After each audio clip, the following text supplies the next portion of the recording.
माझा, दापोली, रत्नागिरी।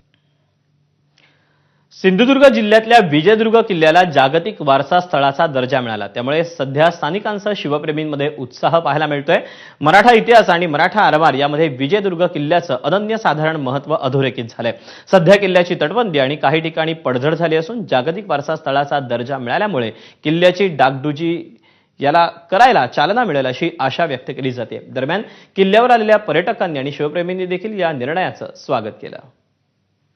गिरिया अर्थातच विजयदुर्ग या किल्ल्याला युनेस्को कडून जागतिक वारसा स्थळांचा दर्जा प्राप्त झालाय आणि त्यामुळे इतिहासप्रेमी, शिवप्रेमी, कोकणी जनता, राज्यभरातली जनता आणि अगदी देश पातळीवर देखील याबाबत समाधान व्यक्त केलं जातंय। या किल्ल्याचा इतिहास बघितला तर या किल्ल्याचं महत्त्व आपल्याला दिसून येतं। अरबी समुद्रामध्येच किंवा अरबी समुद्राला लागूनचा किल्ला आहे। तिन्ही बाजूनं या किल्ल्याला पाण्याचा वेढा आहे आणि तत्कालीन जर एकंदरीत विचार केला तर व्यापाराच्या दृष्टीने देखील हा किल्ला महत्त्वाचा होता। मराठ्यांच्या आरमाराची ताकद किंवा मराठ्यांच्या आरमाराच्या दृष्टीने देखील हा किल्ला महत्त्वाचा राहिलेला आहे।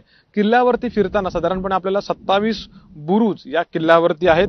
त्याशिवाय किल्ल्यावरती नगारखाना, सदर, कोठी, भवानी मंदिर, वाडा, पिराची सदर, विहीर, टाकी अशा काही प्राचीन वास्तू देखील आहेत। त्यांच्या देखील या ठिकाणी पाऊलखुणा आपल्याला दिसून येतात। 16व्या शतकात हा किल्ला जो आहे तो विजापूरच्या आदिलशहाकडे देखील होता आणि त्यानंतर छत्रपती शिवाजी महाराजांनी हा किल्ला जिंकला किंवा मराठ्यांच्या ताब्यामध्ये आला आणि 1656 मध्ये या किल्ल्याची पुनर्बांधणी देखील केलेली आहे।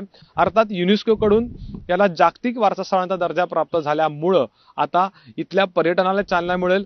या ज्या काही निगडीत गोष्टी आहेत संबंधित पर्यटनाशी किंवा या वास्तूशी विकसित करण्यासंदर्भातल्या किंवा जतन करण्यासंदर्भातल्या त्याला देखील चालना मिळणार आहे आणि त्यामुळे कुठेतरी एक आनंद उत्सव, आनंदाचा क्षण, आनंदाचा दिवस आणि समाधान हे सर्व स्तरातून व्यक्त केलं जात आहे। कॅमेरामॅन महबूब शेख सह अमोल मोरे, एबीपी माझा, किल्ला विजयदुर्ग।